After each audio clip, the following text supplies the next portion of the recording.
Hi everybody, this is about the airbrush, how to take it apart, what did you use to clean it, and it's for the paasche H airbrush. I'm going to show the compressor also that I use, how to set it up and whatnot, so just bear with me. So this is the airbrush we're using, the paasche H, and as you can see, right here, that's the tip. And this is the nozzle. There are two pieces here.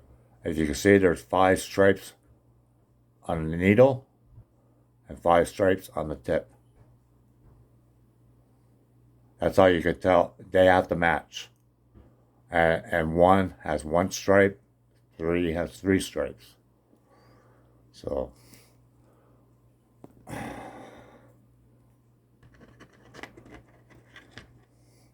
there's a little hex nut right there. Use this tool.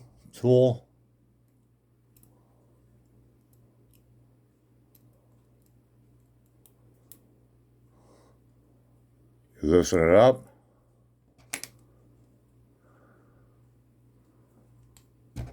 Oh, it's got to be looser.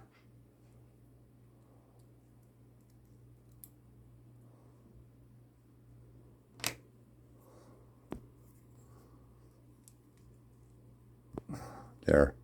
And what you do is you turn this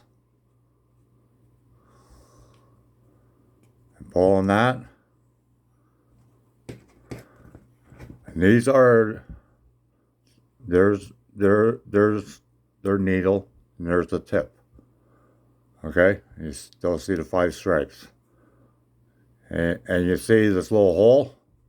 That's got to be up. So it goes like this. It's got to be up. You got to make sure that this hole is all the way up. As you can see, I have to still clean it. And what I do is I put these 2 pieces in lacquer thinner overnight. And then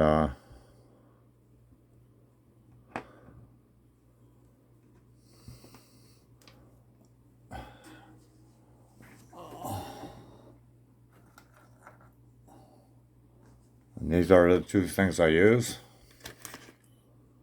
These are wires. And these are wire brushes. Okay?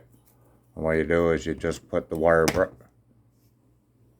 brush inside.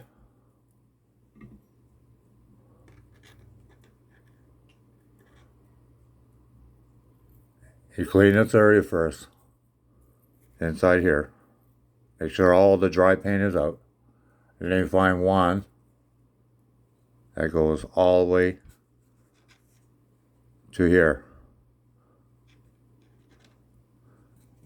And what you do is, as soon as you get the dry paint out of that hole, you get a needle or a sharp object and just remove it. And once in a while, you just have to wipe it, with lacquer thinner. And I just buy the cheap stuff, at Walmart. You don't have to buy the most expensive stuff, but and sometimes I use a Q-tip on the end here. You can also get these things. They'll clean the airbrush also. But this is basically for the paasche H airbrush. Okay, now I'll put it back together. So you put this in that little slot there, like that. And you make sure that a hole is on the top.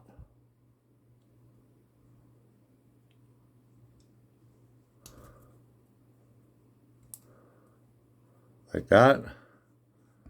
Then you tighten it up.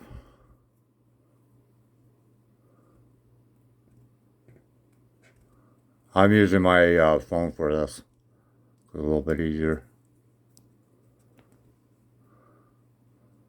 You make sure it's tight though.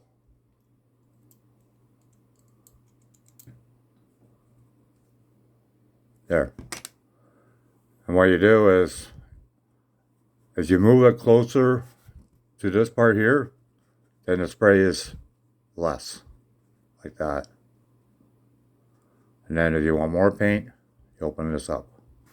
And this is air and paint. It's just one button. It's not a double action. But this thing is like 45 years old. So what you do is just hold on.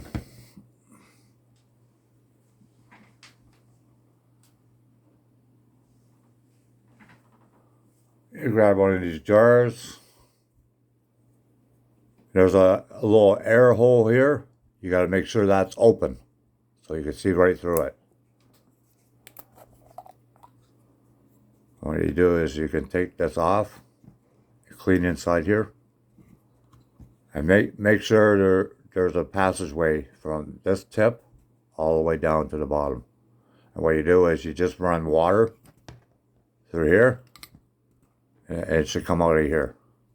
But make sure that hole is all the way through. See?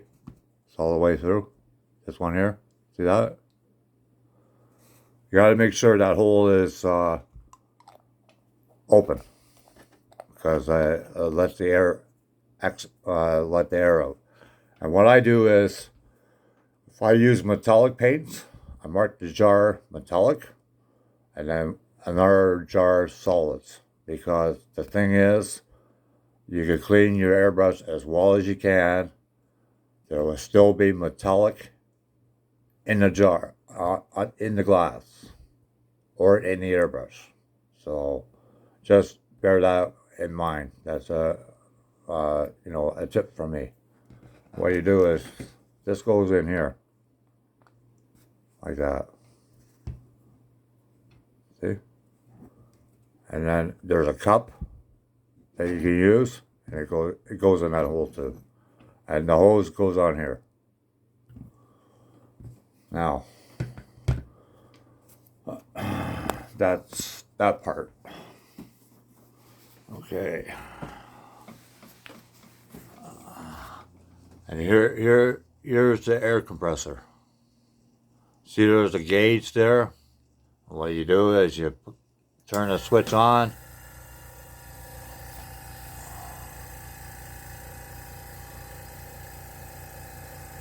See the gauge going up? And this thing, this handle here, turns it down.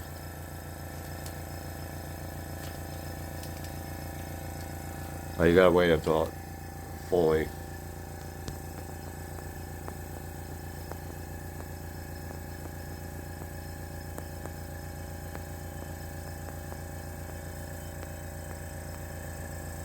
It's not very clear. But anyways. So you can turn it down. You turn it towards you. To turn it down. And you just pull it up and turn it up. And then push it in. Then there's a water trap here. You just let the air out. But the water trap is like a glass jar. And if it fills with water, you gotta unscrew it and remove all the water. And that's basically the whole setup. I believe Brooklyn has the same air compressor as I do. That's the reason why I'm doing this video. But I'm sure there's other people that do have a paasche H airbrush. But yeah, if you have any questions, please ask, and I will answer them. I usually use about anywhere from 20 psi to 35 psi. Don't exceed that, because the airbrush won't be able to exceed it anyways. But let me turn the camera on. I hope this helps a few of you people. about the airbrush. If you got any questions, please ask. I will answer them, or I'll do a video on the subject that you want to be covered. And we'll talk to you all later. Bye for now.